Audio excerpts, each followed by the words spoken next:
Sebelumnya, di sini kakak akan memperkenalkan diri kakak terlebih dahulu. Nama kakak Alda Syafrida Febriana, mahasiswa Poltekkes Semarang, jurusan Kesehatan Gigi. Dan teman kakak Manda Fitri Amelia Putri. dan teman kakak Febi Dipa Hepati. Nah, sebelumnya, hari ini gimana kabarnya adik-adik? Sehat semua kan? Alhamdulillah, sehat semua ya. Di sini kami akan menjelaskan tentang kesehatan gigi dan mulut pada anak.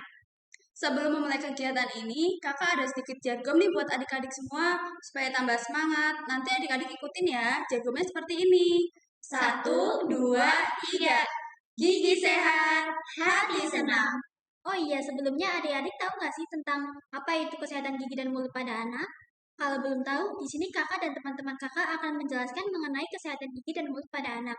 Simak baik-baik ya. Baik, di sini kakak dan teman kakak akan menjelaskan beberapa pembahasan mengenai kesehatan gigi dan mulut anak. Nah, yang pertama yaitu pengertian kesehatan gigi dan mulut anak, kemudian faktor penyebab terganggunya kesehatan gigi dan mulut anak, yang ketiga penyakit gigi dan mulut anak yang sering terjadi, kemudian upaya pencegahan dan perawatannya, kemudian peran orang tua dalam kesehatan gigi dan mulut anak, dan yang terakhir langkah-langkah menggosok gigi yang baik dan benar. Pengertian kesehatan gigi dan mulut anak. Kesehatan gigi dan mulut menurut WHO adalah bagian integral dari kesehatan tubuh secara keseluruhan yang tidak dapat dipisahkan dari kesehatan tubuh secara umum.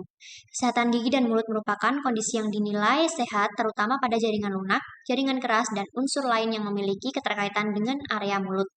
Kesehatan gigi dan mulut anak adalah kondisi di mana terjadi pada rongga mulut anak yang dinilai sehat atau tidaknya. Maka dari itu, menjaga kesehatan gigi dan mulut pada anak sangat penting dan harus diajarkan sejak dini, yang nantinya bisa menjadi kebiasaan.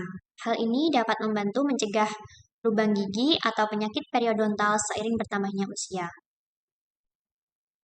Kemudian faktor penyebab terganggunya kesehatan gigi dan mulut pada anak. Yang pertama, faktor terbudaya yang tidak baik, kemudian faktor lingkungan, kemudian faktor kebiasaan anak yang tidak baik terhadap kesehatan gigi dan mulut, faktor upaya ibu dalam menjaga kesehatan gigi dan mulut anak, dan yang terakhir faktor sistem pelayanan kesehatan gigi dan mulutnya. Penyakit gigi dan mulut anak yang sering terjadi. Yang pertama yaitu karies gigi. Karies muncul karena ada penumpukan plak pada area gigi dan mulut. Plak muncul karena sisa makanan yang tidak dibersihkan atau tidak menyikat gigi setelah makan pagi dan sebelum tidur. Kemudian ada gingivitis. Biasa disebut radang gusi, muncul akibat kebersihan gigi dan mulut yang tidak terjaga. Infeksi ini menyebabkan gusi meradang dan membuat gusi mudah berdarah. Kemudian periodontitis. Kondisi ini merupakan infeksi gusi serius yang bisa merusak jaringan lunak dan tulang yang menyangga gigi. Gejala yang timbul sebagai tanda penyakit adalah bau mulut, kemudian perubahan warna gusi menjadi merah terang atau keunguan, dan pembengkakan serta pendarahan pada gusi. Kemudian ada bau mulut. Bau mulut ini muncul karena anak kurang menjaga kesehatan gigi dan mulutnya. Bau mulut juga menandakan kondisi lain yang dapat menimbulkan bau mulut seperti sinusitis, radang amandel, penyakit asam lambung, dan gondokan. Kemudian ada cedera gigi. Cedera gigi biasanya sering terjadi ketika anak bermain dengan anak lain, terbentur lantai atau mainan, dan terjatuh. Cedera gigi dapat berupa gigi patah atau fraktur, dan gigi goyang. Masalah yang sering terjadi pada anak, karies gigi. Menurut riset kesehatan dasar atau Riskesdas, tahun 2018 menemukan masalah gigi terbanyak sebanyak 45,3% adalah sakit gigi akibat gigi rusak atau berlubang.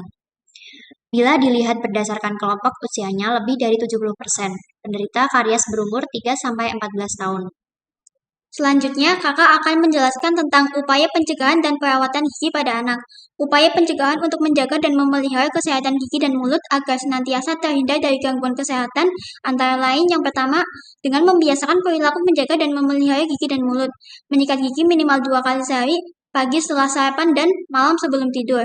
Yang kedua, menghindari faktor risiko penyebab. Yang ketiga, rajin melakukan pemeriksaan ke dokter gigi minimal 6 bulan sekali. Selanjutnya, perawatan dalam mengurangi masalah kesehatan gigi dan mulut. Yang pertama, karies. Bisa dengan melakukan pencabutan gigi pada gigi yang sudah membusuk atau melakukan penambalan gigi.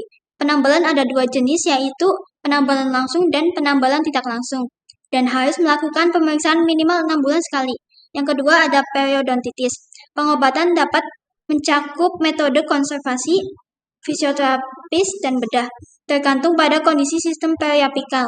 Pada 95% kasus, anak-anak dirawat di apotik, jarang membutuhkan rawat inap, dan biasanya disertai penyakit serius. Yang ketiga, bau mulut. Dengan menyikat gigi yang baik dan benar, dan harus minum banyak cairan yang bebas gula untuk meningkatkan jumlah air liur yang diproduksi. Yang keempat ada gingivitis, dengan pembersihan rutin oleh dokter gigi, dan bisa dengan menyikat dan menggunakan benang gigi setiap hari. Pembersihan mendalam, yaitu scaling dan root planing, yang bertujuan untuk membantu menghilangkan plak dan kain gigi di bawah gusi dan jaringan yang terinfeksi pada tahap awal penyakit. Yang terakhir ada cedera gigi. Selalu memperhatikan ketika anak bermain dan selalu menjaga kebersihan gigi supaya gigi kuat. Baik, di sini kakak akan menjelaskan mengenai peran orang tua dalam kesehatan gigi dan mulut. Bagaimana sih peran orang tua dalam kesehatan gigi dan mulut anaknya? Peran orang tua sangat diperlukan dalam hal membimbing, memberikan pengertian, mengingatkan, dan menyediakan fasilitas kepada anak agar anak dapat memelihara kebersihan gigi dan mulutnya. Selain itu, pengetahuan orang tua sangat penting dalam mendasari terbentuknya perubahan perilaku yang mendukung kebersihan gigi dan mulut anaknya. Untuk saat ini masih banyak orang tua yang tidak memperhatikan kesehatan gigi dan mulut anaknya, maka dari itu masih banyak terjadi masalah gigi dan mulut pada anak. Selanjutnya yaitu langkah-langkah menggosok gigi yang baik dan benar. Yang pertama, memposisikan sikat sebesar 45 derajat pada area gusi serta gigi, seperti ini. Dan setelah itu, menyikat gigi dimulai dari area paling belakang, kemudian maju ke depan dengan secara perlahan, dengan teknik memutar dan ke depan belakang. Seperti ini dan seperti ini.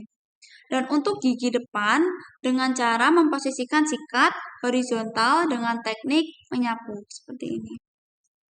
Untuk bagian pengunyah gigi, dengan teknik ke depan dan ke belakang, seperti ini. Dan untuk bagian dalam gigi belakang dengan cara memutar, dengan cara seperti ini. Dan untuk bagian gigi depan dengan cara ke atas dan ke bawah seperti ini. Selanjutnya menyikat gigi bagian yang lidah dengan cara seperti ini, yaitu dengan teknik menyapu ke depan. Dan untuk pasta gigi tidak boleh tertelan, maka edukasi kepada anak supaya selalu memperhatikan kegiatan sikat giginya. Dan jika sudah, bilas dengan cara berkumur hingga bersih. Sekian pemaparan dari kami. Apabila ada yang ingin ditanyakan, dipersilahkan. Dan jika tidak ada yang ingin ditanyakan, kami akan memberikan evaluasi dengan melakukan demonstrasi ulang bagaimana cara menyikat gigi yang baik dan benar. Kakak akan menunjuk salah satu dari kalian. Ayo, kamu yang mempraktikkan kembali cara menggosok gigi.